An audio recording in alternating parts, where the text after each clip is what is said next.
Thank We you. don't need it. Thank you, thank you. This one doesn't have a lot of battery left, but we'll see. We'll see how it does. Between him, Clint, and I will have it. Let's do it this way. It's supposed to sing. Okay, good deal. Good deal. Everybody's going to be happy. I'm good. How are you?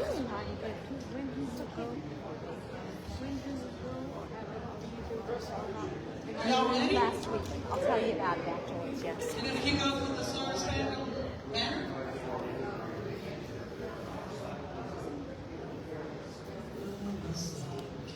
You see by the dawn's early light what so proudly we hailed at the twilight's last gleam, whose and bright stars through the perilous fight, o'er the ramparts we watched, words so gallantly stream, and the rocket's red glare, the bombs bursting in air, gave proof through the night that our flag was still there. Oh, say does that star-spangled banner yet wave o'er the land of the free and the home of the brave? Yeah.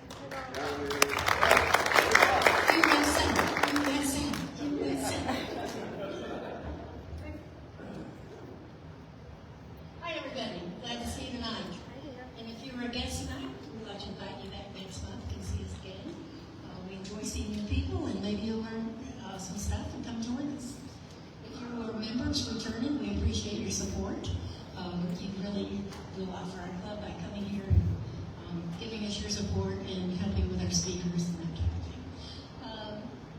Tonight I want to just take a moment of silence in honor of all of our men and women that gave the ultimate sacrifice for our country. So let's just take a moment, please.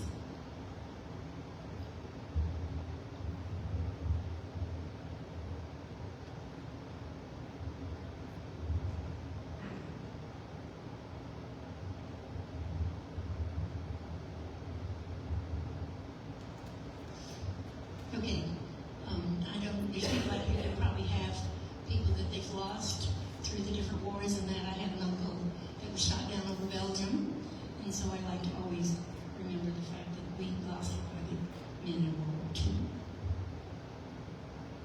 I would like to ask Maurice Simpson to come up and lead us in prayer.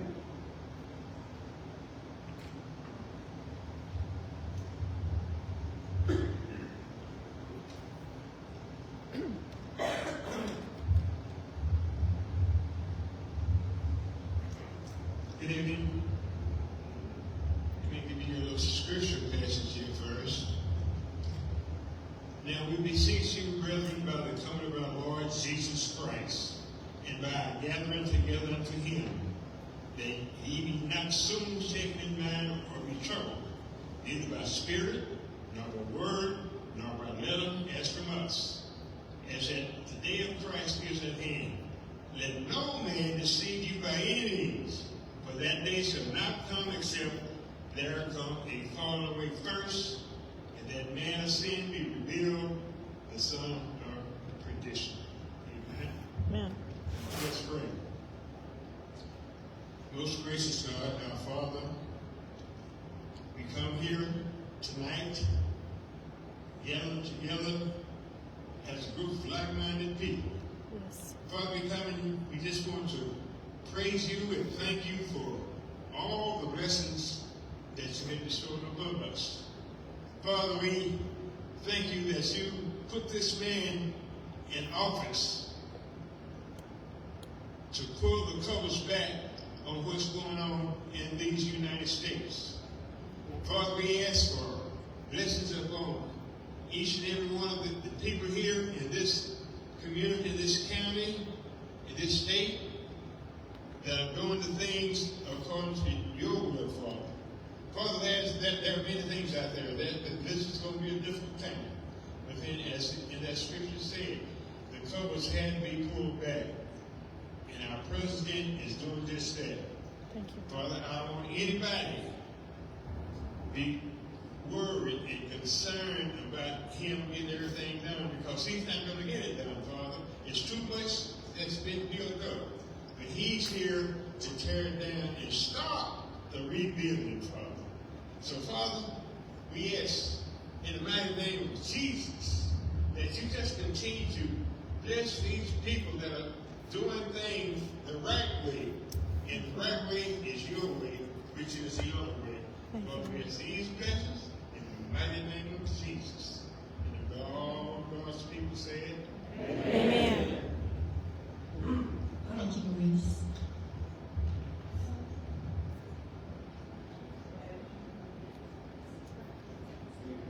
So James is going to lead us in our pledges. All right, let's go ahead and join me.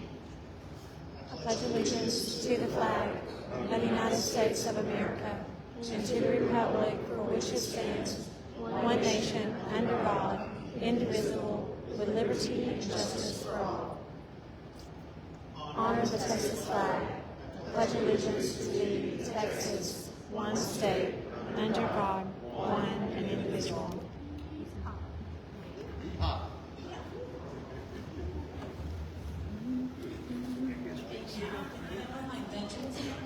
Veterans and their wives stand, please. Wives do as much as standing by those veterans, so let's recognize them too.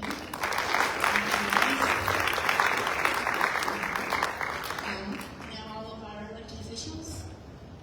Again. Please.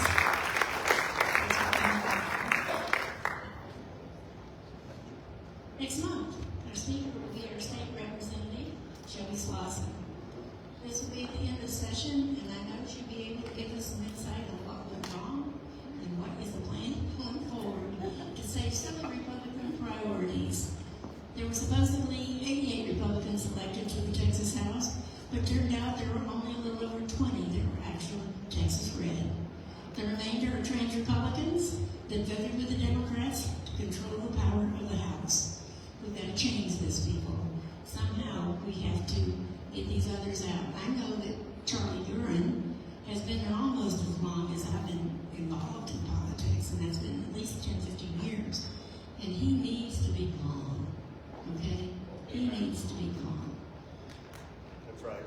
I want to present an idea that a guy, Robert Rogers, brought to the Tea Party years ago, and it worked out pretty well. And what it was is that I know a lot of us don't have just extra money laying around that we can donate to our local people that are running for office and that. But what Brett brought to us was a deal that if we saved $25 a month, and that for the next few months, I've kind of figured out that if we save each of us $25 a month until January 1, that'd be $1,750. If half of the membership of the club saved that, it would be $8,700. So that's quite a bit, because our local people really need the help. It's not cheap to run for office, and so they need your help. So please commit to do that. And then let me know if you decide to take this on. It'd be fun to know. And let's get it together and help these people out that are going to be running. I want to bring...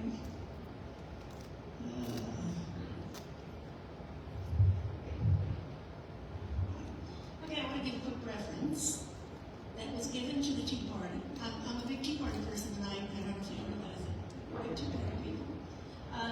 I guess about 2 years ago, I know Dave Eagle and Don Poe and probably Maurice remember, we had a family here in Granbury that had moved here from South Africa and told a story very similar to what Trump is talking about now. Now this has been, I'm going to say, at least a good 10 years ago. How he was afraid when they left their compound every day that he may not be able to return. he told about if he got back, he was worried that his family might still be alive because they were coming in and killing the families. So this has been going on ever since Mandela was released from prison and rose to power. Now, I'm not saying that Mandela caused this. I'm using that as a kind of a reference of the era of how long this has been going on. So this is not something new that Trump has discovered. This is something that needs attention. So I wanted to read to you guys tonight that we had a couple that had come here and talked about this years ago. Okay, now we're going to have a report from our Senate team. Nate Criswell is going to come up and fill us in on what's been happening in Austin. So it's been a lot. Been a lot.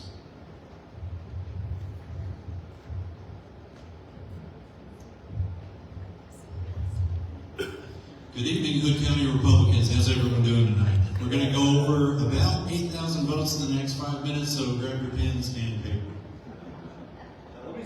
Let me start by saying we will end the session with a little less than half of the items listed on the Republican Party of Texas Legislative Priorities website. We'll get about a little less than half of those. So some people may say it's a glass half full, others half glass half empty, but it's all a matter of your perspective. That said, we did secure some solid wins that reflect our values, and I'm proud to report that our state representative Shelby Slauson and our state senator Brian Birdwell stood with us far more often than not. On gun rights, SB 1596, legalizing short barrel firearms in Texas, has passed both chambers, with Slauson and Birdwell voting in favor. HB 3053, banning the taxpayer-funded gun buybacks that you see in some of these big blue cities, passed the House and cleared the Senate's second reading. If the Senate doesn't take that up by tomorrow at midnight, it will die in the Senate. SB 1362, which would ban red flag laws, is stalled on the House floor right now. If it doesn't get a vote before midnight in the affirmative, it dies in the House, but it did pass the Senate, and Birdwell did vote in favor of that.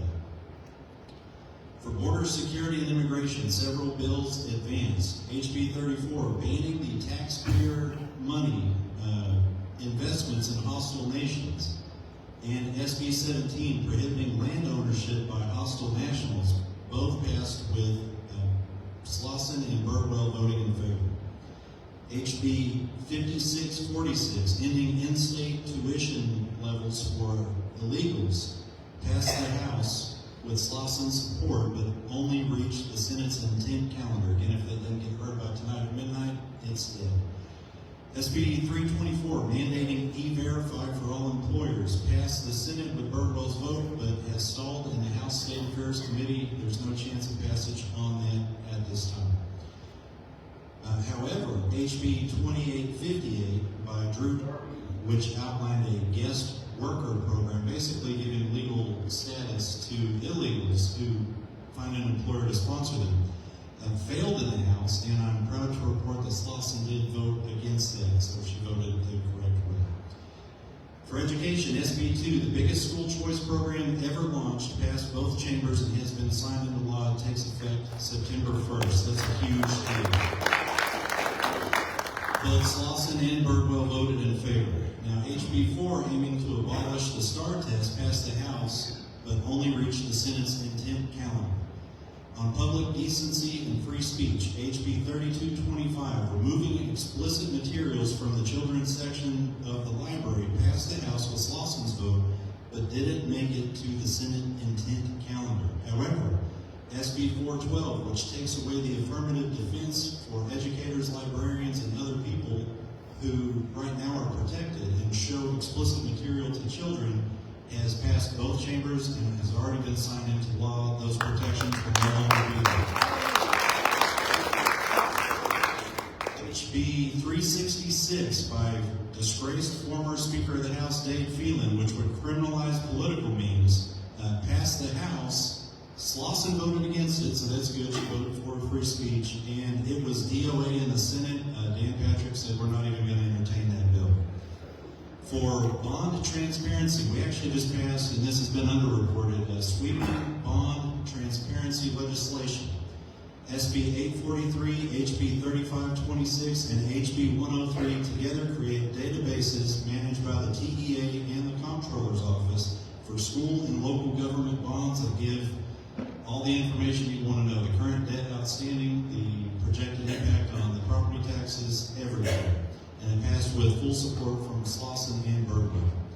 For elections, HB 5138 allows the Texas Attorney General to prosecute certain election crimes and passed with both Slauson and Birdwell's support that's scheduled to be signed into law this year. SB 16, requiring proof of citizenship to vote, passed the Senate with Birdwell's vote, but has seemingly died in the House. For the electric grid, which is one of our RPT legislative priorities, SB 2148 focused on securing Texas grid, passed with both Slauson and Birdwell voting in favor. Now, while we made a lot of progress, this session was a bit of a mixed bag, seeing the election of Dustin Burrows as House Speaker, and unfortunately, the $2.5 billion in tax breaks for Hollywood films that get filmed here. Unfortunately, Brian Birdwell did vote for the Hollywood tax breaks. Slauson did vote against it. And then we have HB 3441, which would hold vaccine manufacturers liable for injury. That passed the House, but will die in the Senate tonight unless it gets taken up, which it could. I don't know. And if you want to stay up to date, there are cards on your table for Texans for fiscal responsibility. If you scan the bottom left QR code, you can sign up and get daily alerts in your email. It tells you the big votes that are coming up that day, a little bit about them, and why you should care. Am I doing the time? Okay. Since I've got a little bit of time left, there was another thing that affects a lot of us here locally. If you live outside the city limits of Granbury, within 1 mile, you are in the ETJ.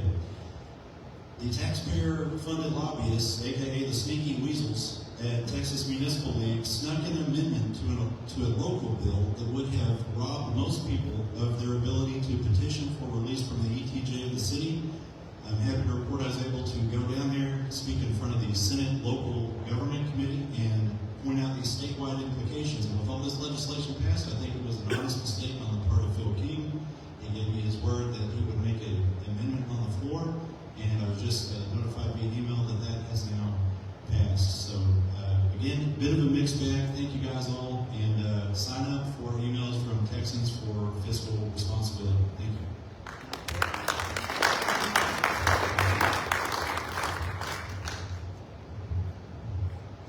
So our other report comes from the local, and James Wall is going to come up and talk about Commissioner's Quarantine.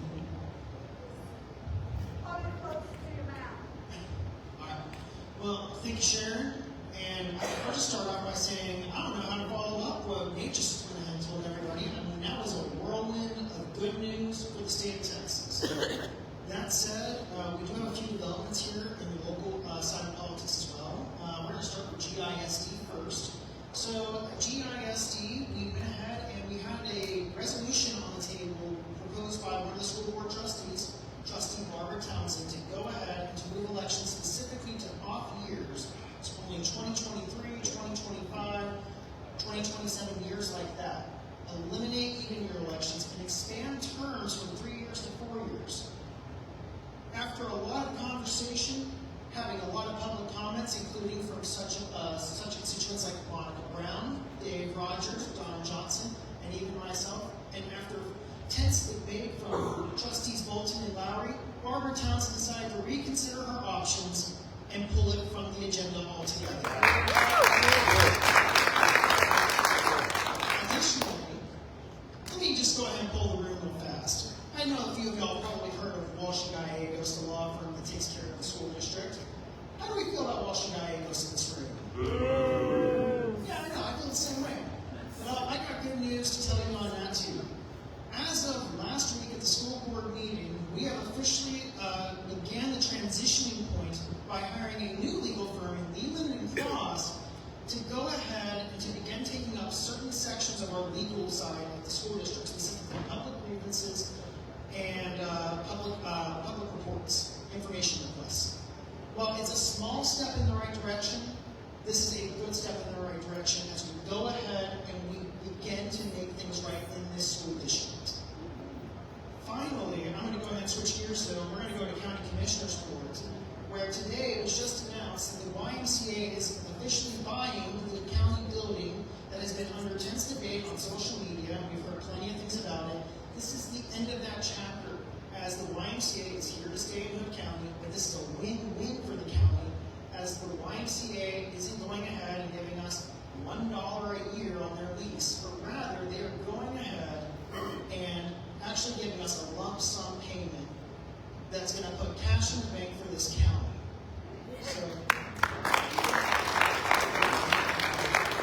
So these are some great wins for the county. I'm looking forward to the next few months, hopefully going ahead and coming back up here and telling you more good reports. Thank you, and God bless.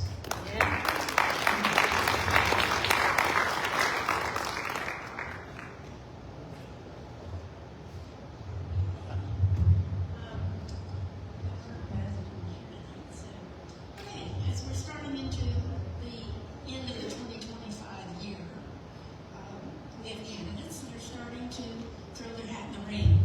And tonight we have two of them. And the first one is Ron Sutton. If you want to come on up, Ron. He's going to be running for county judge. So please welcome Ron Sutton.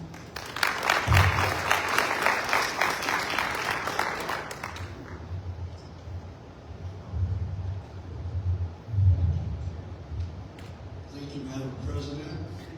It's good to be here with all of you folks. You know, I've noticed that one of the big differences between Republicans and Democrats, Republicans, real Republicans, are happy people. I've been seeing a lot of smiling faces, a lot of lively conversation, and as Bill Miller, our dear friend departed, would say, it sounds like liberty. Sharon, thank you for allowing the privilege to speak tonight. Like Sharon said, my name is Ron Sutton, and I'm here to ask each of you for your vote to become and serve you as the next county judge of Hood County.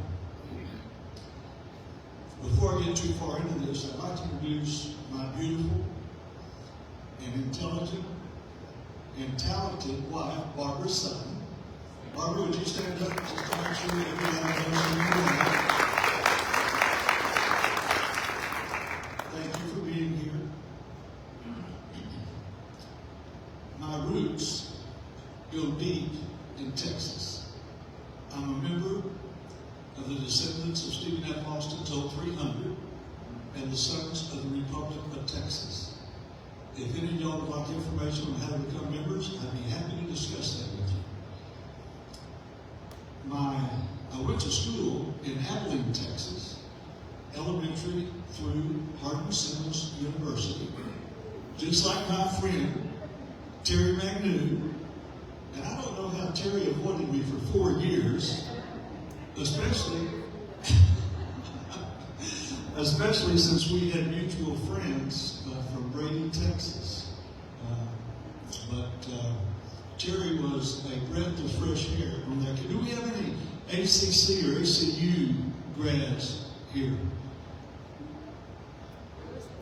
Chris, do y'all still call us Hardin Centers? That's just not right. And then there's another one, same deal. I was a consultant for them in 5 campaigns with Jess Fletcher, all the way up till about 2 years ago. Nice. We raised Nice. $200 million. That's great. I'm a competent and caring conservative. I'm well equipped spiritually, mentally, and physically to serve you as county judge. But not only to serve you as county judge, but to serve you as a real good county judge. And that's important. And that's why I'm here to ask for your vote, to vote for Ron Sutton to serve as your next county judge. There's something that I didn't want you telling me about. As a strong leader and team player, I'll work alongside all elected officials to make sure that Hood County government operates effectively, efficiently, and for the well-being of all of our citizens. You know, President Reagan nailed it when he said, it's not that we're taxed too little, it's that the government spends too much. I'm sure I'll hear an amen on that. Things just don't change, do they? And I'm certainly with President Trump when he says, America first. And that means to me, taxpayers are first. We must demand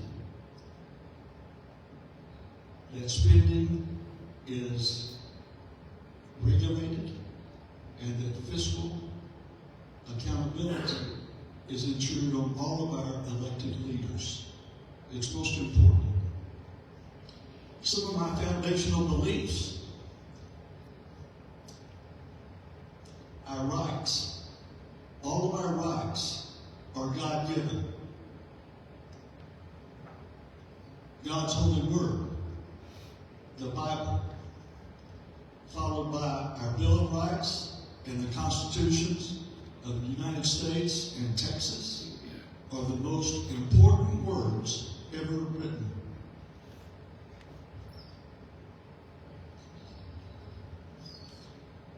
I focus on positive governance. Positive governance is government of the people, by the people, for the people. And that type government will ensure a strong, safe, and prosperous Hood County well into the future. And again, that's why I want to serve you as your next county judge. I'm Ron Sutton, and I appreciate your time. Thank you.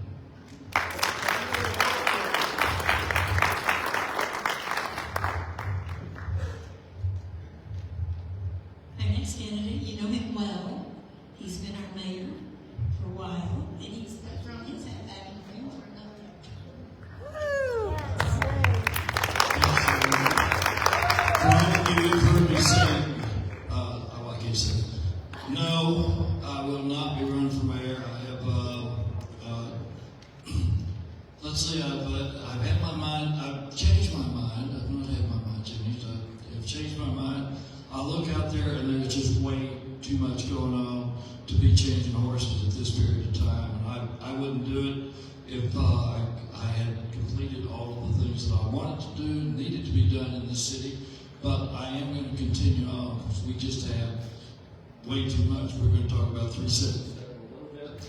We will also talk about the housing additions that are going on, the major business additions that are going on, and all of those things that take money to make happen. And everybody looks and says, well, where's the taxpayer? Let's get some more money from them. And say, no, let's don't do that. Let's make sure that we are, thank you, Ron, for the lead in that. Let's make sure that we are spending the money that we have appropriately and frugally, because there's always a better way if you look for it. And in fact, 3 years ago, we were looking for it, and we found money that was rightfully each and every one of yours, each taxpayers, that had been stowed away in our appraisal district for a rainy day or a new building. I forgot what it was that they wanted at that point in time. Well, this past year, and thank you, James, for mentioning Gallegos and the law firm and the fact that they are going to change that. And thank you, Ron, for making sure that they changed the accounting firm at HCAD. Ron's the guy that stood up and said, no, it is not an automatic that you get to renew your contract. You put it out for bid. And as I recall, it was only 2/3 cheaper by putting it out for bid. That's not the important piece.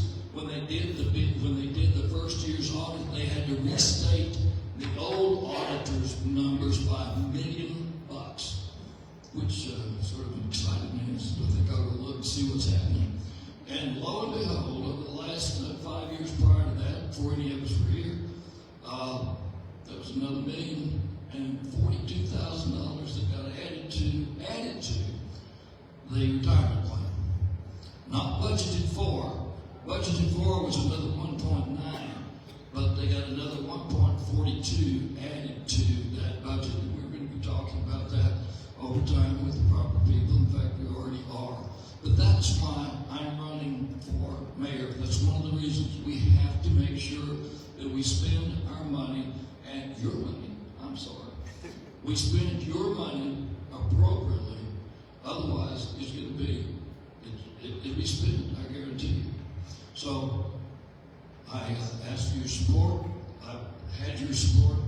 You've been my back, had my back, and I am very thankful for that. And I'm going to be thankful for your vote coming forward in November 4th. All right.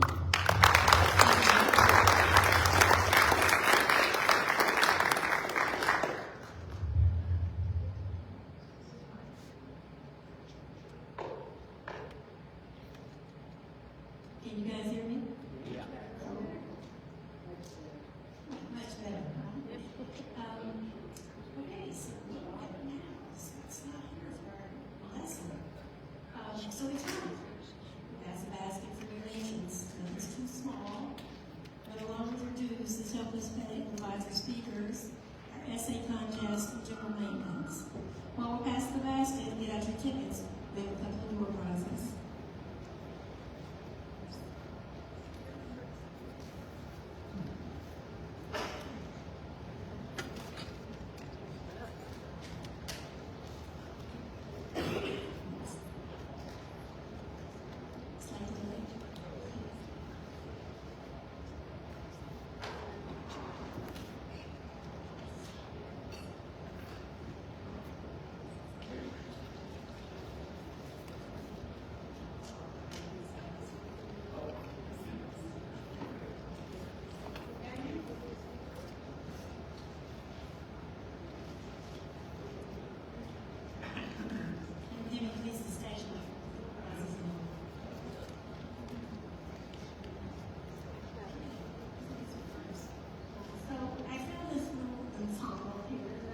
Vacation coming up.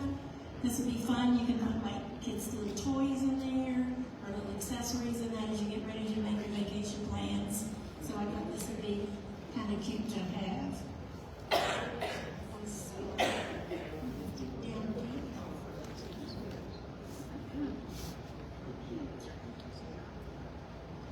Seven, 6, 5.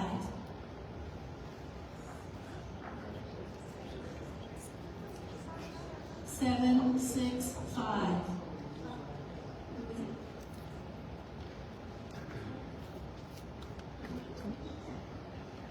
Okay, Tony. Our next door prize is a $25 Visa, so that you can go out and buy something really nice, really great. So I can't see. Can't see it.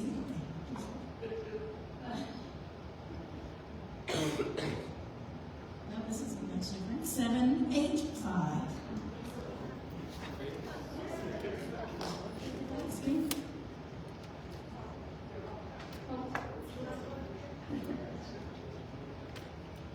Congratulations.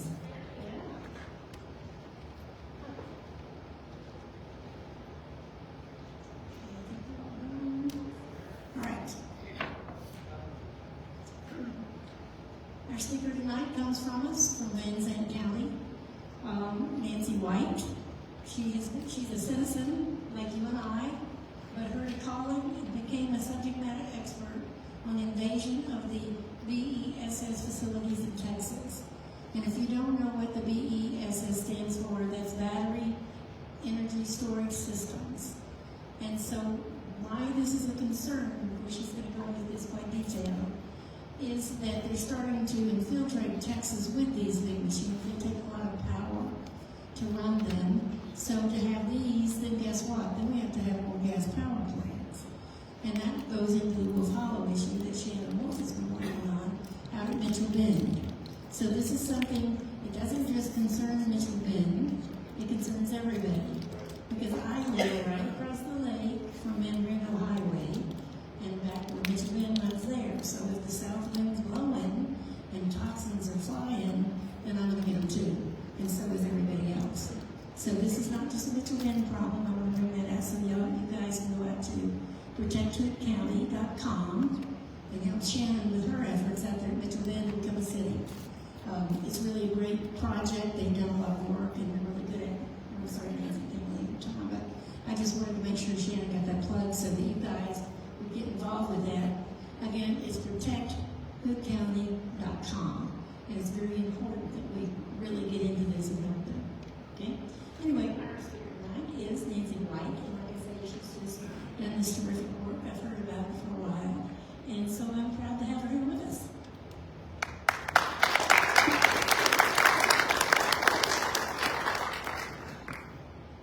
She's trying to run away without a walking cane.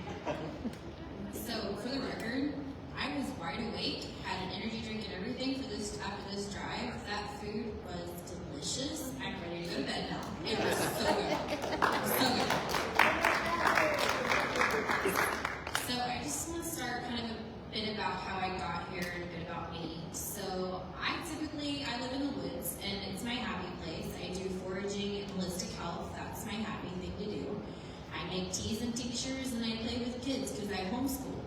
And there was a battery energy storage build coming in next to my house. We're going to cover that in a bit of detail to kind of help give you an idea of what you can do at home as well. And the more I learned, the more concerned and red flags that I came across. And here's the thing, if somebody can tell me that I'm safe, my kids are safe, and my home is safe, then I'm fine. The problem is I haven't gotten where I've gotten because they told me it was safe. It's because they either can't tell me, won't tell me, or everything says that it's not. And I'm going to provide you all of that. With that said, I'm going to be throwing a lot of information at you in a very short time. I do have sources for anything and everything, and I'm happy to give you my card, email it to you. You can take pictures, use it as you want. I firmly believe that the best way that this can be handled is that we share information with each other. So, with that said, for those that do not know, what is a battery energy storage system?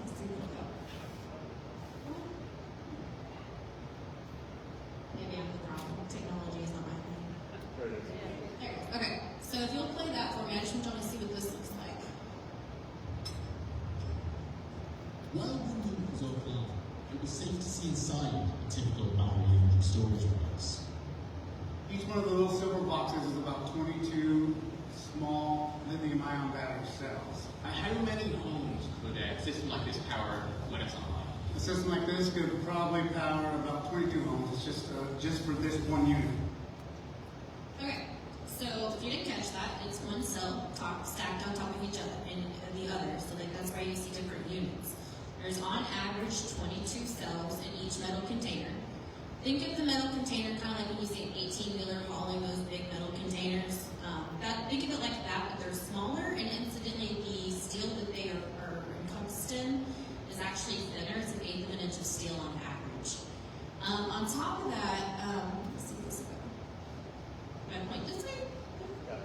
Okay, there. So this one I want to come back to, but I'm going to go ahead and cover it because I just want to emphasize this. So what that looks like is the batteries inside of them, those lithium cells, one on top of the other. There's an incident that occurs when they get oxygen to them, air, or even moisture of any kind, such as water, fog, for instance. They start to off-gas. And when they start to off-gas, you see carbon dioxide, carbon monoxide, hydrogen fluoride, hydrogen cyanide, arsenic. There are 7 toxic gases that are emitted whenever it starts to off-gas. And then it also releases hydrocarbons that actually cause it to ignite. Now, you can kind of see from this image that when it starts, it goes quickly. That's 90 seconds up there, and that's how long it took for that fire to grow. 2 important details, 3 technically. So, as it's doing this, it's emitting those toxic gases. It does this in seconds, and it goes above 3,000 degrees in that seconds. So in 90 seconds, you're already above 3,000 degrees. And that's just for one cell. Mind you, he said there's 22 in there. So one catches fire, and then another, and then another. And it's called a runaway. That's what they call it. And there's typically on average about 47 containers of these on a 100 megawatt site, which is approximately 150,000 pounds of lithium. But this is somebody in Mason County. This is Chris Dyer. He's a retired Marine. He left. He was a gunny. He left the military. He wanted to move closer to his first grandchild and went to sell his home and couldn't because they built this 20 feet, 25 feet from his back fence, and it's 100 feet from his dinner table. So if you'll play that, I want you to see what that sounds like on his back porch. So this is, make sure you can see that, 7:52 on Friday the 14th, Valentine's Day. Peace and quiet. Nathan Vallejo, I think his last name is, and Peter Marshall both said. Okay, so did you hear that? That's what that sounds like. It is not quiet. They will tell you it does not have any sound. But you can hear very clearly from there that there is plenty of sound. And you can even see the lights through his fence. He said that deer will activate it, birds will activate it, so you have a motion sensor light in mostly unincorporated areas. And I want to emphasize this because I want you to understand that this is not just a one county issue. There are currently more than 950 battery energy storage systems planned. When you start to add in solar and wind, it's going to be 3 million acres of Texas land used for solar, wind, and batteries. And I cannot emphasize enough that the moment these go onto that property, onto that Texas land, it can no longer be used for ag. And I will go into that. So this, you can see the batteries that we had in the video on the left, but on the right is my home. And I want you to see what's going on here. So in the top left picture is the, sorry, I walk around a lot. In the top left image, that one is the layout of the land. That is the acreage. It's 46.68 acres, I believe is the exact number, but it's right under 47. On the right, those little green line-looking things, those are the battery units they're planning to put out there. The company building this is Tulare Energy. It's a 100 megawatt site. It may produce 1.9 hours of energy, of power. 1.9 for all of those batteries you see there. That's it, for the entire site. So then you go a step further, and you can't see it very well from here, but that little blue box on the right, that right there is it's right by the substation right there. So if you're looking at the property, I'm going to paint you a picture. You're standing from the main highway there. You're looking at it. On the left, there is a county road with about 6 houses, mostly retired individuals over 60. On the right side is the substation. On the back end of the property is 2 rangers, one with 600 acres and one with 300 acres. The ranger that's by that blue, he has a watershed. Now, if you've never been to East Texas, if you have or have not, there's a lake over there. It's called Cedar Creek Lake. It's managed and ran by Tarrant Regional Water District. It is where 7 counties in Texas get their water, including Tarrant County, which is where Fort Worth resides, okay? It is roughly just over 1,900 feet from that watershed. So you can see kind of in the middle, it's 1986. And you see how that this image on the right is that little blue dot in the center far right, that's that watershed. That's his pond right in the middle of what you see on the left is part of that reservoir. If Cedar Creek Lake gets contaminated, that's more than 1.7 million people impacted in water. But that's still not the worst case. So going a bit further, the Carrizo-Wilcox Aquifer is right there underneath that subterranean. It's roughly 66 counties wide, and it spans just under 26,000 square miles, okay? This is where Ozarka gets their water from.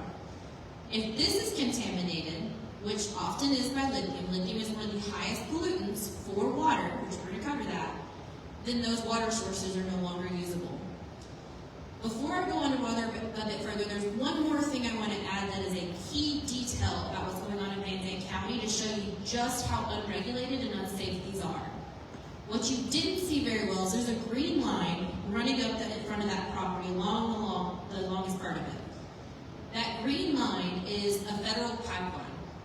It runs from Galveston all the way up to Hammond, Indiana. It's 1,800 plus miles long, and it carries jet fuel and diesel. Okay? It is not that far under the ground. I asked the railroad commissioner and I said, if this burns at 3,000 plus degrees, how long until the pressure affects that pipe? And they said, not that long. It can cause it to explode because the heat builds up the pressure, and it's plus 3,000 degrees, and sometimes gets over 26,000 degrees, and it's right there. So we're going to go a bit further into that. We're going to circle back to that, but I want you to know that that's been a key part of our discussion. So, back to water. Why are we talking about possible contamination of water sources? Is that even really a thing? Unfortunately, it is. Fredericktown, Missouri, there was a lithium processing plant, and I say this because it's lithium. They had state-of-the-art safety measures in place, and more than 5 miles out, so this says 3, but you can look it up online, it's more than 5 now that they've proven, they found dead fish and wildlife. More than 3 miles out, we'll use this one. Now, EPA had 22 sensors there at the time. They said everything was fine. To be clear, they only released 7 of the downwind sensors. 10 of their other sensors failed, and the other 5 they didn't release that were upwind where this is. And you can find the images from Fredericktown, Missouri. So, on the right, you're right, is Moss Landing. That's California, Monterey Bay. If you haven't heard about the battery energy storage system that went into Runaway, that activated on January 16th of this year. It reactivated 2 more times like a trip candle, because here's the thing, you cannot put water on lithium. You cannot, like I told you, it activates it. And they have it in a bay, and it was foggy, and it reactivated 2 more times. And when it reactivates, what I mean is it's re-releasing those toxic gases. It is recontaminating the area. But we're going to go a step further. So, if you scan this QR code, that will take you to all of the lab reports for air, water, land, and people from Monterey Bay, California. In that, you're going to find that they had arsenic, barium, and lithium in their water wells and water sources. That is on there. They had heavy metals in their land. And that's not going to quite apply here, and I'll explain why. But over 15 people tested positive for lithium poisoning in their blood more than 8 miles away. The contamination zone was more than 30 miles away. So if you're looking on the left, those little heat source looking things, that's where they tested. That's where they got the lab testing from. On the right is all the people that reported symptoms after the fire for over a month. And I mean symptoms like migraines, bloody noses, flu-like symptoms, asthmatic cough that wouldn't get better. People had rashes inside their mouth that were burning through their cheeks. I have images of rashes, looks like heat rashes on their arms. And they said it tastes like a constant chemical smell. Almost like, think about standing next to a freshly chlorinated pool type situation. Very strong chemical smell. And so, I'm gonna cover this because here's where this gets interesting. So these batteries were built in 2022. Not even 3 years by their anniversary, they were considered old technology.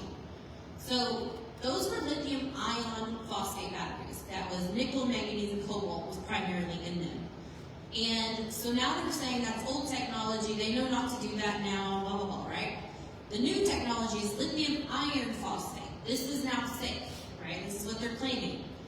Meanwhile, that's 2 to 3 years old technology. They are already planning for this technology, the new technology, to be outdated by 2027 with salt batteries. So they are already expecting these to not last 5 years. But they're doing contracts for 25 to 30 years. Not one single utility battery energy storage system has been active in the United States for 10 years.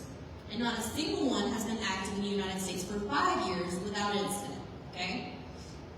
So, we're looking at that, and we're seeing this, and we do have legislation things, and we'll circle back to that. But the biggest concern I have is they're building these next to schools. They're building these on farmland. They're building them next to your generational land, and in some cases, they're even taking it and contaminating it. The probability is higher than you would like it to be. Since 2020, I have a showed more than 59 runaways that have occurred since 2020. Even on the way here, I read an article. So in 2023, EPRI released the report. 60% of the failures were caused by the control systems, and 40% had no known root cause, right? They didn't know what the issue was. As of the article I just read on the way here, it's now 72% of the time is control system failures, and the other remaining percent is still unknown, okay? So if there's a failure, it's due to the control system. So, with that, these are people leasing their land. This is your neighbor allowing them to build it next to you. It will affect you. Let me explain. Whenever they say it's private property, I want to be very clear. Private property only applies up to the end of your property line. The moment it crosses into my property line, it is no longer a private issue. That is very basic common sense, right? These are affecting property values. There are people that their property value has gone down more than $70,000 in multiple locations. This is affecting your home insurance. Churches and other people have had their insurance taken away due to proximity of build. Even though they're generational land, and even though they were there, like there was a church in Fannin County that lost their home insurance or their coverage. They've been there longer than this build, but they came in and lost their insurance. Now, if you have a mortgage and they take away your insurance coverage for your home, that is a requirement of your mortgage, which means that you either have to pay your mortgage in full or forfeit your mortgage loan, because that is a requirement, same as with a car, a brand new one. And this is a common occurrence. On top of that, you now have this loud sound next to your home, these on and off lights, these potential hazard concerns. And so, let's go into that hazard a bit further. Whenever these start to off-gas, those toxic gases, you have to be evacuated.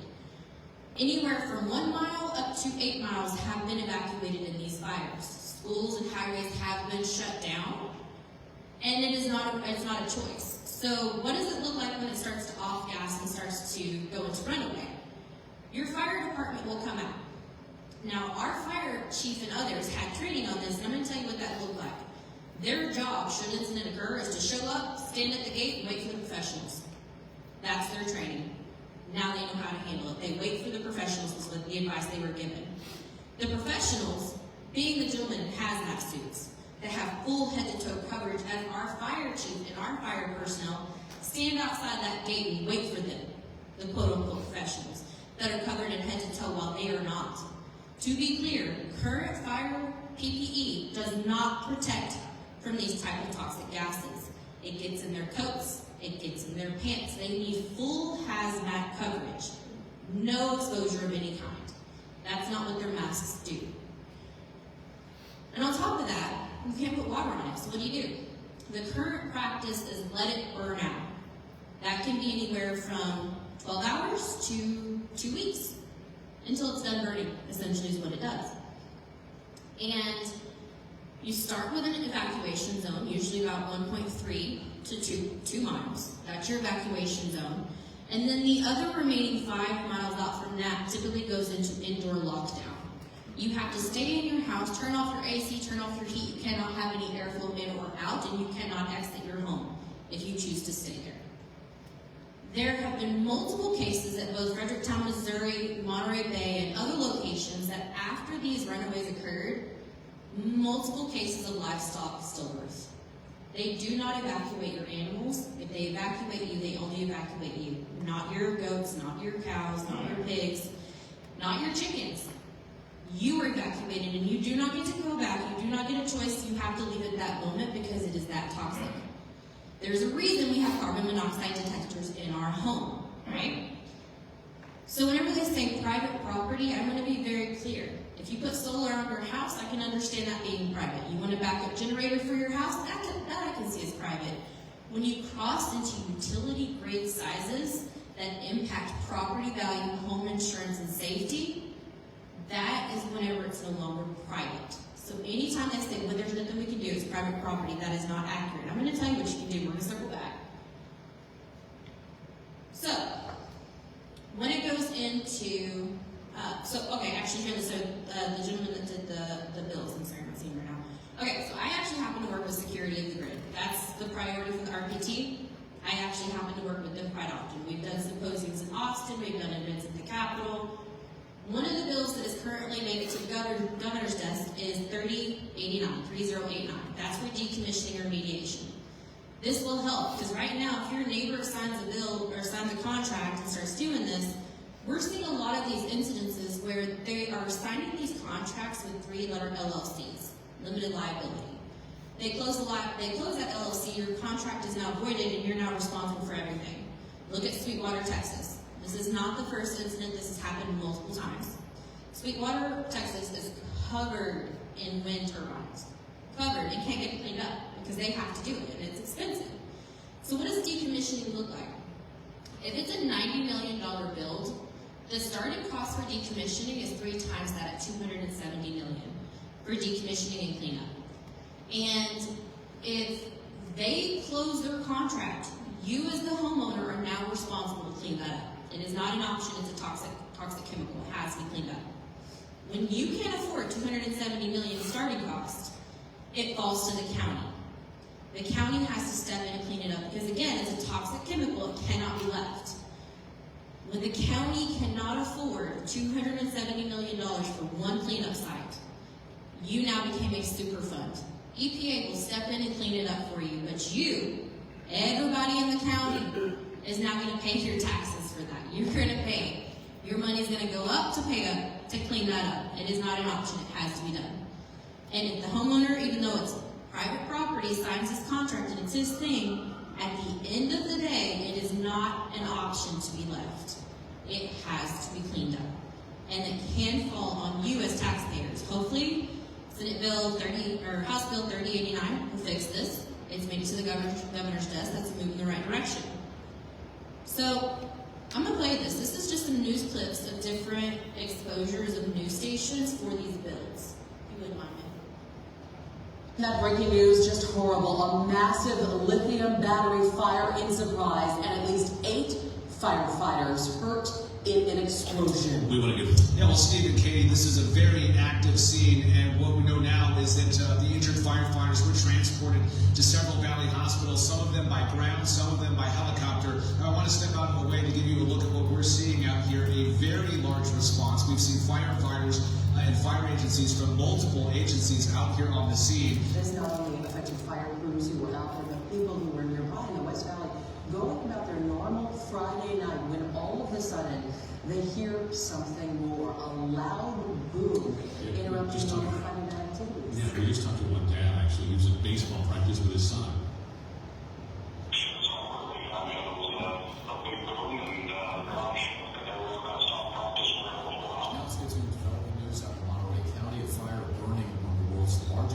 Lithium battery storage facilities, and it continues to burn more than 24 hours after it started. Residents near the Moss Landing facility, they're still out of their homes this afternoon. I think the biggest thing we're worried about right now, Aaron, is air quality, and we're getting very few answers. We don't have a lot of answers, and except that thick black smoke that you see coming up from this fire over the course of the last 36 hours or so, that is so concerning. It is releasing chemicals into the air. That we know. The real concern, and what we don't know a lot about, is the potential impact on people. But the concern on the outside is what is being pushed out into the air. That's why you're seeing evacuation orders issued in this area. The fire started after 3 this afternoon, but it really grew in the evening. Around 1,500 people are under those evacuation orders. And then in addition, beyond those evacuation orders, officials as far north as Santa Cruz County are asking people to stay inside and close their doors and windows and to shut off air systems until further notice. A Monterey County supervisor spoke to just how serious the situation is. Well, there's no way to sugarcoat it. This is a disaster. He said it best. It is a disaster. So I'm going to go to this. I'm going to add some details. EPA was at Monterey Bay as well. They were present. They had their sensors out. If you search Moss Landing and EPA right now, I guarantee you're going to find where they said everything was clear and good to go. I encourage you to dive deeper because they also state that they didn't know how to test for everything. So what they had said everything was free and clear, but they didn't know how to test So that is concerning. EPA has failed in multiple cases of our history, at least 2 times for a fact that I can prove in batteries. And this is an ongoing trend. You know, they're saying everything's free and clear, but if you go to that QR code I sent you and you look at Mossland data, those lab reports do not say that. That is not what it says. And then let's go into this a bit further. Why? Why the batteries? What is their purpose? They are to fix the failures of solar and wind. So let's go into those for a second. Let's go into wind. Wind is an intermittent energy. On average, it provides 7 hours of energy. Look it up. This is provable. I have the information. Even if it is windy 24/7, you will only get 7 hours a day of wind. Solar is 4.8 on average. It doesn't matter if it's sunny for 15 hours, you're only getting 4.8. As long as it's not too windy and not too hot. As long as the snow isn't on the panels, and as long as the blades aren't frozen, right? So, we're looking at that. So let's go into the wind for a second. So we know that they're big, they're ugly, right? No big deal. It's still supposed to be clean energy. They are made with fiberglass on their blades. The people that have to go up there and work on them have to be in full hazmat suits as they work and fix them if there's an incident. On top of that, there are medical studies that show paranoia and psychoactive breaks, because even though you can't hear it at an ear level, you can actually, your brain can receive it through a pillow more than 9.8 miles out. Because even though it's like a dog whistle, you can't hear it, they can, your brain still receives those, even if you don't know that you are. And they can cause depression, suicide, anger, and a lot of other things. Solar, they have galvanized metal that they put over 20 feet into the ground, which starts to leach and affects the soil. That's bad, okay? Windstorms, even if it's not a tornado or hail, windstorms have broken many of farms out in East Texas. Franklin County being a prime example of the farm destroyed. You can look it up. They're just thrown around. And it wasn't a tornado. And it wasn't hail. It was just a windy day. And every time that happens, when they shard like that, you have cadmium and lead that go into your ground as well. But even if that doesn't happen, and let's just really think about that for a second. You have it on farm agricultural land. Your panels are catching the sun, which means those seedlings, those seeds that have built up generations of growth in that ground, they do not get any sunlight for the entire duration it's there, 5, 10, 20 years, which means it kills all the seeds, all that biodiversity in that ground, the minerals and the greens themselves. You have a desert-like effect now, similar to what it will be caused by a dust bowl. In Nacogdoches, Texas, where they are known for their timber, they are building a 3,000-acre solar farm. What will happen to all those seeds? These are just starting points, but the purpose of this, let's go a bit further as to why batteries cannot fix the failures of solar and wind. Now, I'm going to explain how the grid works. I had to learn, so I'm just going to share it with you. So for those that don't know, we have an inertia-based grid. An object in motion stays in motion, which makes sense because you want your energy to keep flowing and moving, right? Think Einstein, E equals mc squared. We've all heard that in one capacity or another, right? So you have these synchronized generators that are cycling your energy through. They're pushing it through. Your base loads, nuclear, gas, coal, they create an intense inertia, which is why they are a base load. Think of it like throwing a boulder down the side of a mountain. You're going to want to move, right? But then solar and wind, take a little pebble, it does nothing. It does not create any inertia. So, one of the biggest things I keep hearing brought up is Winter Storm Uri. We need all the energy because of Winter Storm Uri. I'm not saying the energy is bad, I'm saying it's not compatible. Not all energy is compatible with the grid we have created, which is why they need all the new transmission lines and all these new things, right? Because even though energy is cheaper, our cost of electricity has gone up 28% in the last few years because you were paying for those transmission lines that they need to run these. And if we really look at Winter Storm Uri, let's look at what really happened here. So yeah, we had the coal plants didn't have coal up to burn it when we needed it, right? And then we also had the gas locations that somebody gave a wrong signal to turn off that area, and that area had a gas plant, which means they turned off that, we don't have a gas plant, right? Even if those those two things still happened, we would have only had rolling blackouts for 30 minutes. It would have been no water loss, no life loss if we did not have solar and wind. So what were they doing at that time? At 1 o'clock in the morning, solar was 100% failure. Wind that was in the grid was operating at a 5% capacity. And every time our inertia from our base load would hit these peak points, it caused further failure, okay? So let's look at the inertia. So those synchronized generators, right?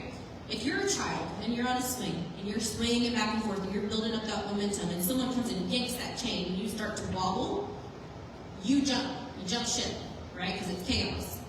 Those generators, when they start to wobble from that offset energy, they shut down. They shut down as a protection mechanism so the entire grid doesn't fail, so they shut down that area. So on this side, West Texas, for the law part, y'all had rolling blackouts. Where I lived, we only had blackout. There was nothing. There was no rolling anything. We had nothing. And there is a very real thing to be discussed there. We're not talking about the fact that solar and wind isn't compatible. There are multiple written articles about how the wind will cause our grid to collapse. And that's actually, I'll provide you with once there's a webinar that says that we may be lucky to make it to August of 2026. We'll make it through this summer and the winter, but most likely by July or August through the next heat wave, our grid will likely collapse because we are building a ton of solar, wind, and battery, but battery itself does not create inertia either. And the truth is it's more dangerous. It actually costs 11 times more to build a battery farm than it does a baseload energy. And we have not built any new baseload energy of any kind. We're putting incompatible energy into our grid while not putting in baseload either to offset it, should it fail. So right here, because you know if that wasn't bad enough, let's make it a little bit worse. So right here, this is a congressional letter. This is from December 2023. Yeah. This was by Senator Marco Rubio and 26 other Congress members. This was in reference to Lake Lejeune military base. There was a battery energy storage system built there named Duke Energy. They learned that China could remotely access the base through this battery energy storage system because one of the biggest things you're hearing a lot of, they're remotely operated 24/7. Remotely operated 24/7. China built the source code. They built the control systems in these. This company, CATL, C-A-T-L, that one right there, they build more than 78% of the control systems being used in the United States. What you're seeing in this letter is that Lake Lejeune military base, Senator Marco Rubio and them had to remove these from all military bases due to a national security threat. Meanwhile, I have confirmation in Van Zandt County, we'll get to that one next, but in Van Zandt County, at the one near my home, I have evidence, which you'll see it in here, where they are using CATL software, and the one right next to my house. One of the things that I didn't tell you that is actually interesting, Fluence Energy is building our batteries, the ones in Van Zandt. Fluence Energy built the batteries in 2021 Moss Landing. Remember I told you it was built in 22? That's because they already had an incident in 21 and had to build new ones. The incident in 2021 was built by Fluence Energy. They started to off-gas. The control system set off the fire suppression system at the wrong time, which caused it to go into runaway. Remember me saying 72% of the time is the control system? That's what happened. So Fluence Energy has a lawsuit against them from that incident in Moss Landing, another one for an energy called Diablo Energy, and then also from their parent company. So AES and Siemens, most people have heard of Siemens, they came together and they made Fluence Energy. Fluence Energy has a lawsuit against them from Siemens for investor fraud and faulty equipment use. And meanwhile, they're building next to my home with national security threat software. Okay? Oh, go back. So right here, this is, I cannot emphasize enough, this webinar, everybody needs to see this. You need to see what they say, because that CATL software, when China flips that switch, they have more than 500 generators, or not generators, oh my gosh, I just blanked on the word. Transformers. So they have more than 500 transformers for our grid, the big 500 ton or whatever they are, ones that they can control right now. It's been proven. They actually did an Aurora test on it to see how long from the moment of ignition to, like, if they could get somebody there. From the moment that they activated it to the time it exploded, literally exploded, was less than 3 minutes, okay? These experts that are on here are people like Sam Fettis. He is a retired CIA clandestine operative. These are people that have worked on these for years. Incidentally, I work with many of these people, and that's where the fear comes from, is because the experts are telling me this is a problem. And I know for a fact, because I have the evidence saying that you're still using that software. So I highly recommend looking here. And then also, there's something interesting. So JP Morgan and Bank of America raised $4.4 billion in the international market for CATL. Right. Somebody gasped. You're right. So, and then going a step further, CATL, or CATL, is known for being a Chinese military company, a company that exploits slave labor, and then is actually helping the PLA to kill Americans. Confirmed. Yet they are still building in America. And again, we have more than 950 of these being built in Texas. Okay? So this is the letter I was talking about. This is Van Zandt County. This is from Tulare Energeria, that Amador battery. That's the name of that one that you saw pictures of being built. The highlighted part, they use CATL software. There's your confirmation directly from the company. So, does our government know? They absolutely know. This is from Governor Abbott in November 2024. This is an executive order GA-49. China said they would use our infrastructure and grid to harm us. I say believe them. Their last attempt to attack our grid and get into our infrastructure and grid was 2023 under the Volt Typhoon. Now, most of you probably remember where our phones were hacked, the big phone companies were hacked. That was the Volt Typhoon, but it wasn't just your phones that they got into. Right here, this is Dr. Emma Stewart. She testified at the Supreme Court in March. So there are some key things that I want to emphasize from that Supreme Court hearing. One of the first is they asked one of the other panelists, they asked him, what does it look like when China attacks? When they do this cyber drone, what does that look like? They said, you're going to see it in two parts. You're going to see them take down your telecoms and your internet first. Most of your Wi-Fi routers, your phones, your other little things, they are in the wires in all the ways that they're going to take those out first.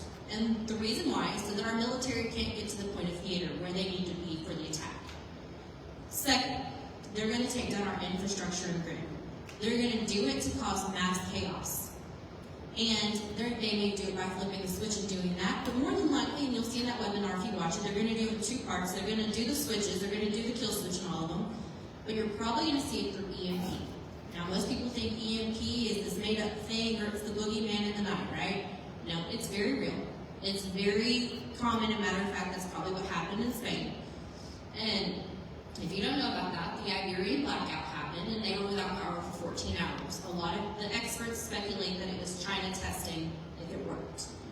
Now, what that looks like is you will not be lights out, candles on for a couple hours when it comes back on. If China takes down our infrastructure and grid and hits us with an EMP, you don't have airplanes, you don't have phones, you do not have anything electrical. Your car is electrical, your phone is electrical, your airplanes are electrical. Anything electrical will be killed. And it will not be a matter of replacing it, it will not be usable ever again.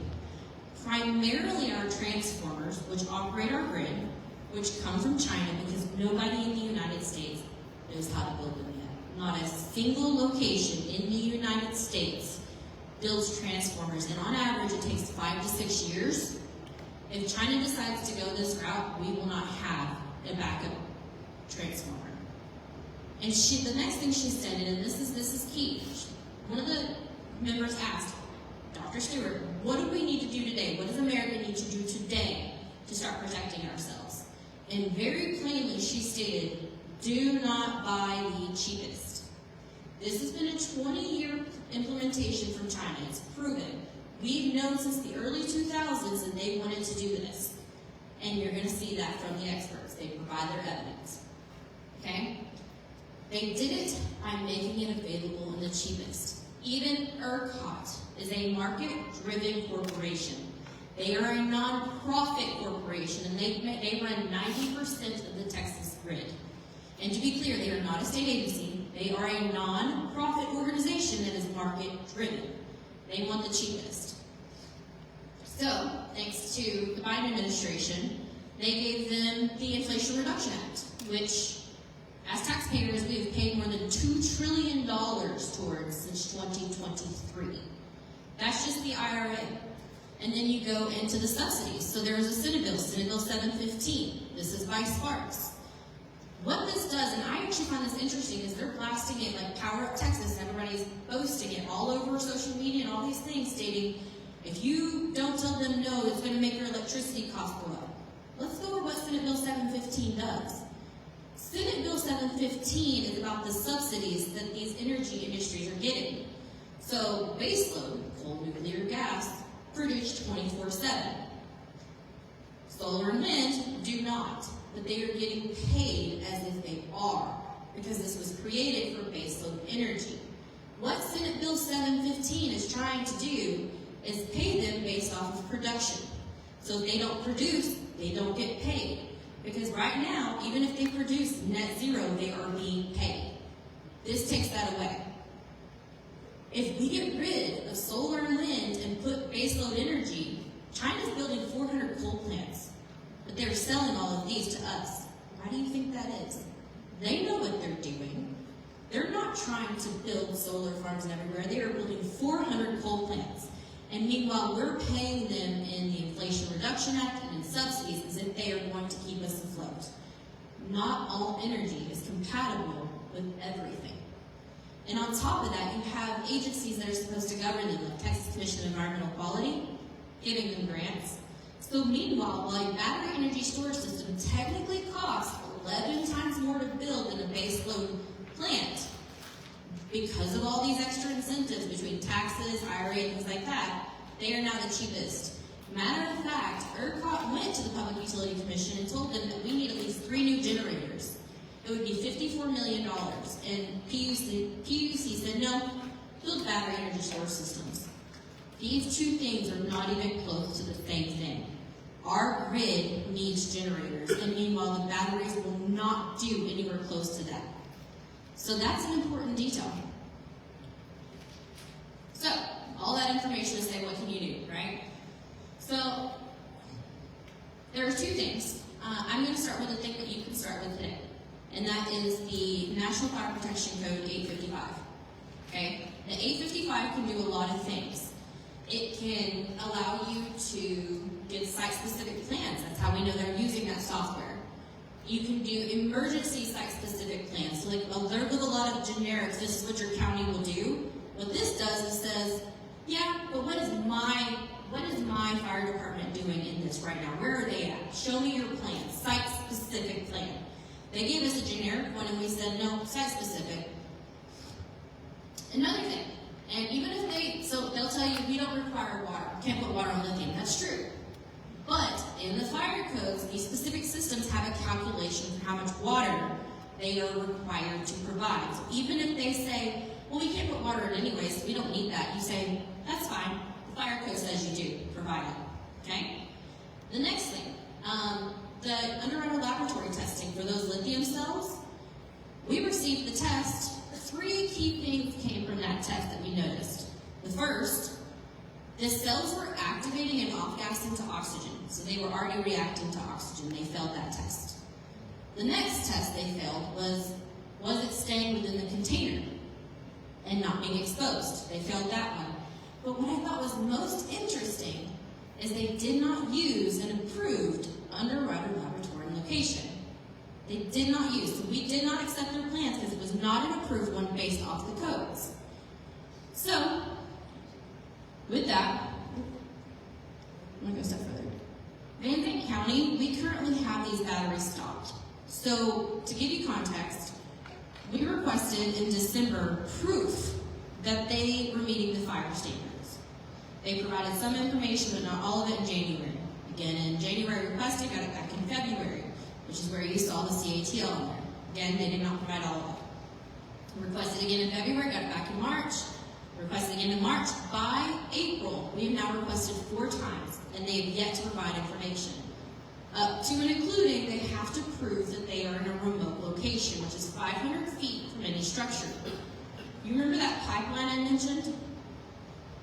They are not providing evidence they are not near that pipeline. And based off the location, more than likely that's because if they move it over, they're now on that rancher's fence line. So one of the things they have not provided is proof of water, proof of remote location, proof of approved laboratory and past testing. So our county passed a resolution stating that under no circumstances are any batteries to enter Van Zandt County until you have been provided and shown to be approved by the fire marshal to meet all standards and codes. They have already requested 3 extensions. I know for a fact they hired Hiller for standards and codes by over $50 million, and they still haven't provided it. Meanwhile, to the news, they are still maintaining they are meeting all the fire standards and codes. If that is the case, why have we been trying to get that proof since December and we're about to be in June? We are now in litigation against them. There are 3 potential outcomes right now. So, the first is they provide all the evidence that they state that they have, and they continue operation. Their batteries were supposed to be delivered in April, and they still are not there, because they have yet to provide that information, stalling their production. The second is they decide that it's not worth the hassle, they're going to shut it down, project's gone. The third is we're going to go into litigation. They have to prove their side, we have to prove ours, we're building our experts, they're building theirs.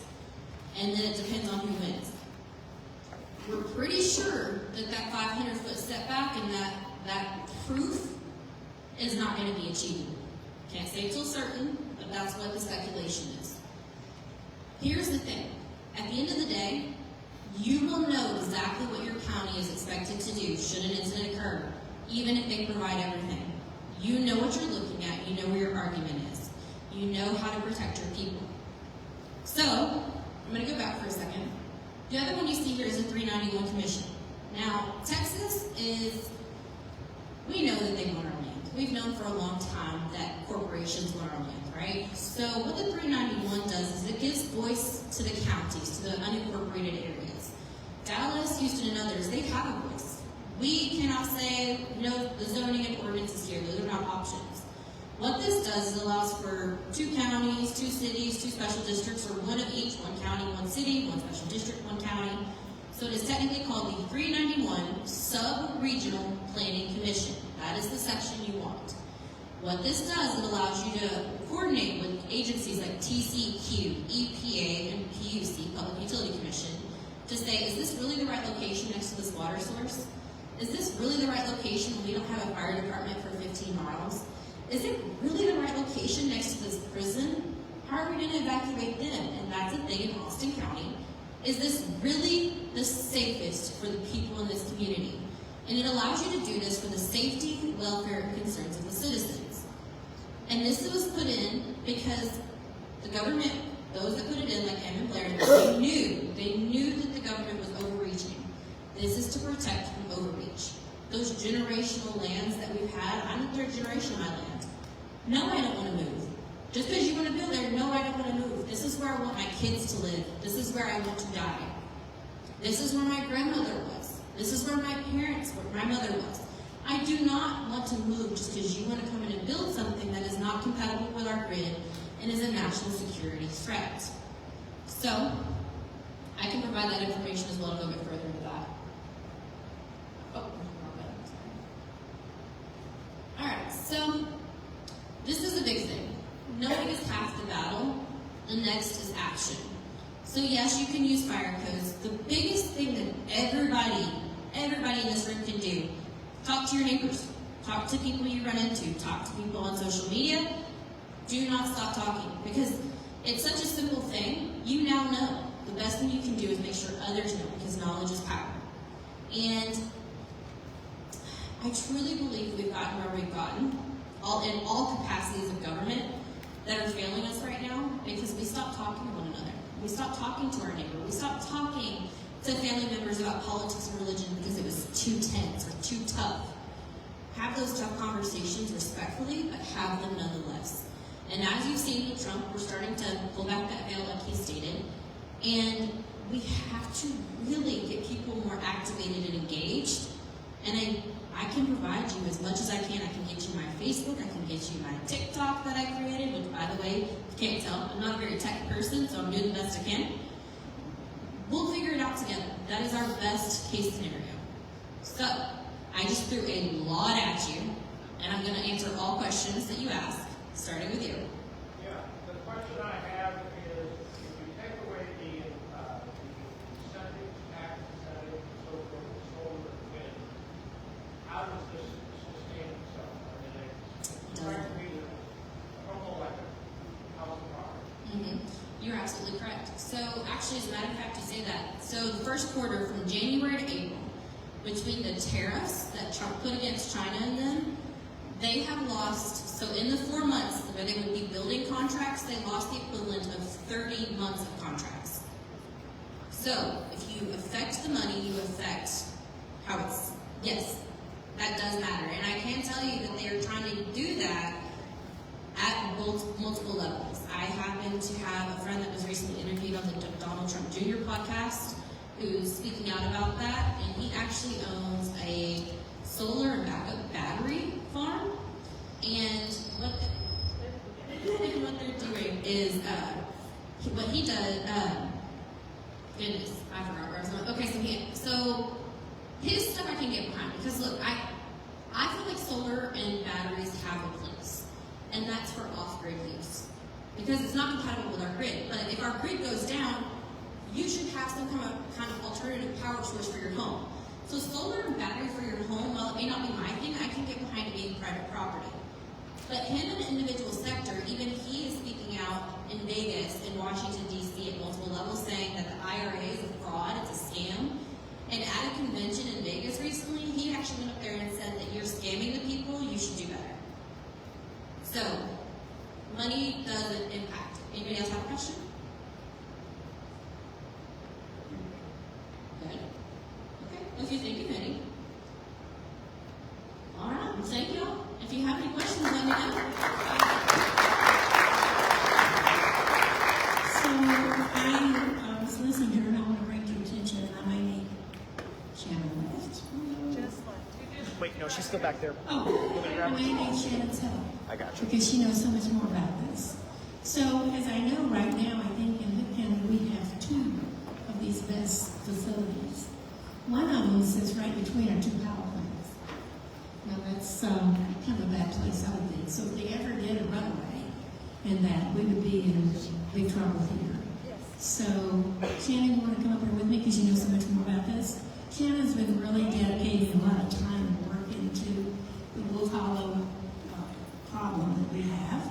And so a lot of you guys don't realize that we already have 2, right, BESS, 3 BESS here in Hood County. Yes, the largest BESS system in Texas is located on Power Plant Road in Precinct 211. It is right next to a gas power plant. Now I'm hearing tonight that, well, that's by design. I kind of thought maybe it was, but just think about the fire that is described right next to a gas power plant. What could possibly go wrong, right? The other thing that the next one is it advanced in the petitions and to TCEQ and such, and it's on the Brino Highway, not very far from the elementary school, and right next to a preschool. And on the other side is Brino Baptist. So again, what could possibly go wrong? And then the next one, there is a solar power plant, not a power plant, there's a solar farm that is planning to be built, 600 acres in Hood County, and I think a little bit more than 600 acres in Somerville County, so it's right on the county line. Again, Precinct 211, and Sharon heard me say before, 211 is now being called the sacrificial zone, and quite frankly, I don't feel like sacrificing this, so we're trying to push back on it. I think that next few years, that the things that are coming into Hood County are detrimental to everyone in Hood County and beyond, in Erath and in Somerville and such. Especially some of the things that we heard tonight. I knew about the toxins, I already knew about that. What I didn't know is that it cannot be exposed to air or water. I didn't know those two things. I do know that the power plant that is on Power Plant Road, it is right on Lake Granbury. So just imagine what will happen to Lake Granbury should anything erupt or should a fire happen. So that is a huge concern of mine. Again, what could possibly go wrong, right? But 3 that are being, 1 that's already been built, 2 more in the pipeline here. We're really concerned about the people that live in my precinct, very concerned. These are ranches and just homes and people who've been there for generations, and they're being told that they have to sell.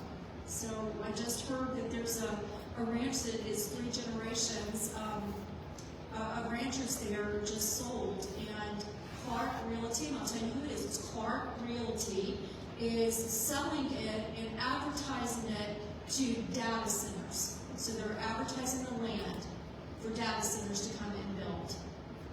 Again, what could go wrong? So again, the people of Mitchell Bend, which is right in that area. Do you want me to talk about that?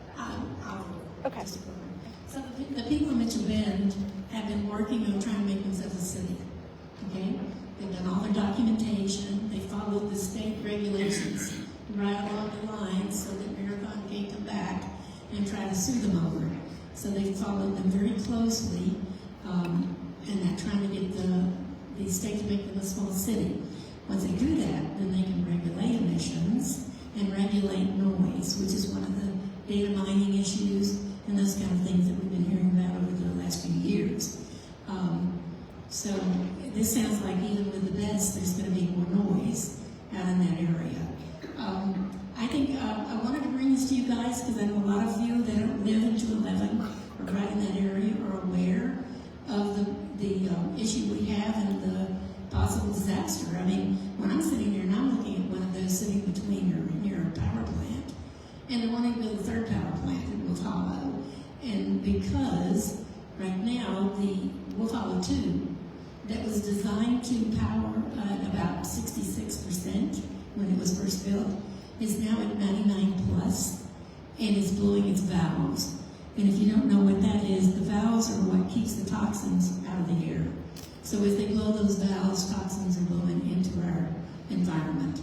So this is something we really need to pay attention to. I'm asking you guys to get on board. I'm asking you to get behind Shannon and her team, and let's get something done about this. And what Nancy was saying, some of the things that we may do with our county, go to our county judge, go to our commissioners, and let's see if we can't get something through them on the fire. Another thing, because I know Shannon had also reported that the closest fire department to the BESS is really going to be Glenrose, because if it's Pecan's going to go all the way out to 144, down and back around. So really, Glenrose is the closest fire department if anything happened there. And Somerville is working closely with Mitchell Bend. They're working together. This is part of what they're doing. So again, just want to bring it to you guys' attention. Hope you enjoyed the program tonight and got something from it. And let's get behind protectedcounty.com.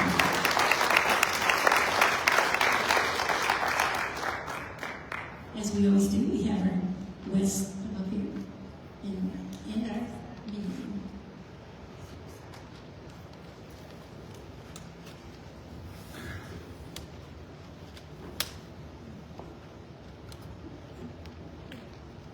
This song and prayer sounds like it needs to be extra earnest. If you will join me. God bless America, land that I love. Stand beside her and guide her through the night with the light from above. From the mountains to the prairies, to the oceans, white with foam.